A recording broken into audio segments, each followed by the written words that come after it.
Halo Sobat Football, Timnas Indonesia sepertinya akan main habis-habisan kontra Bahrain setelah gagal mencuri poin di Sydney Football Stadium kontra Australia. Juru taktik ex Barcelona, Patrick Kluivert gagal menjalankan debut manisnya setelah kalah memalukan dengan skor 5-1. Tentu di laga berikutnya, Patrick Kluivert akan meracik skuad dan formasi dari hasil buruk pada laga melawan Australia kemarin. Seperti apa susunan starting 11 dan formasi yang layak saat laga melawan Bahrain nanti? Sobat Bola 77 akan merangkumnya dalam beberapa menit ke depan. Tapi sebelumnya, di-subscribe dulu channel ini dan nyalakan notifikasinya agar tidak ketinggalan update terbaru berita timnas maupun hasil sepak bola klub-klub kesayangan kalian. Oke, let's go!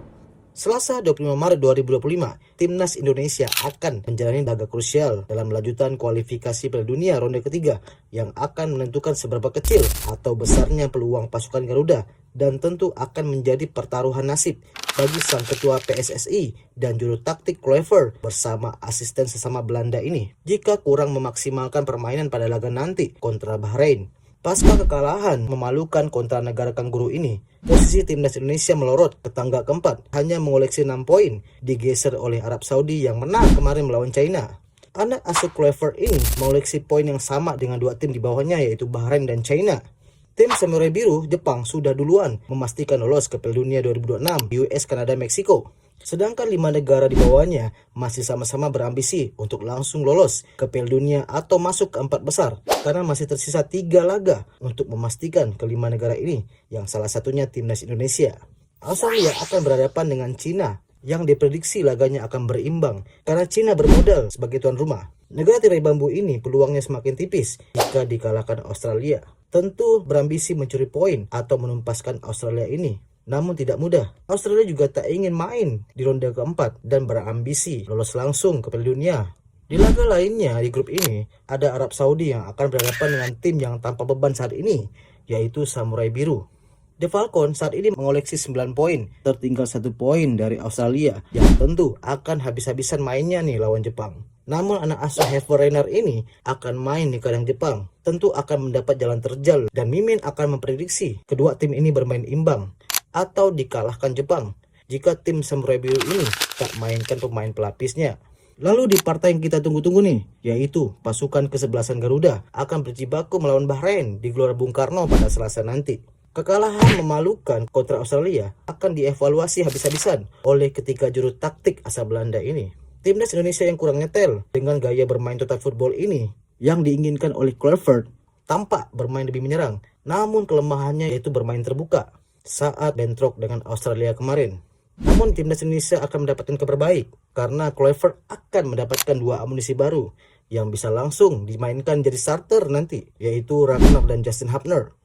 Kedua pemain ini di laga sebelumnya melawan Australia tidak bisa main karena akumulasi kartu. Namun hadirnya kedua pemain ini nanti lawan Bahrain akan menambah solidnya kesebelasan Garuda ini. Yang satunya pandai mengobrak-abrik pertahanan lawan dengan kecerdikannya di lini depan, dan yang satunya punya keunggulan dengan kelincahan dan agresif dalam berduel. Seperti apa starting 11 favorit dan formasi yang direkomendasikan oleh Mimin Sobat Bola 77? Berikut ulasan selengkapnya. Timnas Indonesia sebaiknya menggunakan formasi 5-3-2 atau 5-2-3 jika bermain defensif saat melawan Bahrain setelah melihat hasil buruk kontra Australia kemarin dengan formasi 4-3-3-nya yang diinginkan oleh Kluivert sampai buat Martin Paes tertunduk malu gawangnya 5 kali jebol. Kiper FC Dallas ini tentu akan dipertimbangkan Kluivert untuk dimainkan lagi nanti di lawan Bahrain. Bisa jadi Emil Audero akan diberi kesempatan untuk jalani debutnya di timnas nanti kontra Bahrain. Kiper Palermo ini tentu akan dicoba Patrick Kluivert untuk jalani debutnya karena ia punya kualitas bermain di Serie B. Di bek tengah yang patut dimainkan adalah 3 trio tembok ini yang bikin Arab Saudi kalah karena tak bisa menembus kokohnya 3 tembok ini. J.I. Jazz bisa jadi akan kembali bertandem dengan Justin Hubner dan Rizky Ridho. Ketiga pemain ini punya karakter yang berbeda dan saling melengkapi nantinya jika dimainkan melawan Bahrain. Rizky Ridho dengan ketenangannya dalam berduel dan teka-teka bersih yang sering ditunjukkannya juga bisa mengganggu konsentrasi lawan bersama Justin Hubner ketika mengantisipasi servis bola mati dari lawan yang tentu akan diperagakan nih oleh Bahrain jika melihat kelemahan Garuda pasca kalah melawan Australia. Justin Hubner yang agresif dan punya kecepatan dalam bermain Spartan ini tentu bisa mempengaruhi mental bermain Bahrain. Asal yang kelewatan aja mainnya tentu akan sangat merugikan timnas dan dia sendiri. Di back kiri akan diisi oleh Kevin Verdonk, karena bisa kita lihat di laga-laga sebelumnya sulit dilewati oleh winger-winger lawan. Verdonk yang punya kecepatan dan tackle-tacklenya nih yang gak ada kecolongan. Lalu di back kanan bisa diisi oleh Kevin Dix. Ia layak dimainkan di posisi ini karena punya kelebihan tangguh dalam duel 1 lawan 1, bagus dalam positioning, dan transisi bertahan dan menyerangnya yang bagus. Seperti yang ditunjukkannya kemarin, mampu menembus benteng pertahanan Australia. Lalu di lini tengah, Tom Haye kemungkinan besar akan bertandem kembali dengan pemain yang sepadan yang punya kreativitas, memberi umpan yang bisa membantu dirinya mensirkulasi bola, dan mampu memberikan umpan membelah lautan di tembok Bahrain ini. Adanya ketiga pemain ini tentu akan membuat kreativitas dalam permainan Garuda ini akan baik, dan agar tidak gampang diserobot oleh Bahrain ketika melakukan counter attack. Ivan Jana dan Marcelino juga punya kelebihan dan kecepatan dalam mempressing lawan. Marcelino yang bermain mobile ini, kreativitasnya gak usah diragukan. Walau ia masih 20 tahun, ia bisa bikin tembok Bahrain kocar-kacir dari pergerakannya nih. Di lini depan, Ragnar dan Ole Romani akan jadi dua lini serang yang menakutkan di timnas Garuda. Sama-sama punya kreativitas mengobrak-abrik jantung pertahanan lawan jika seandainya Kluivert bermain dengan dua penyerang.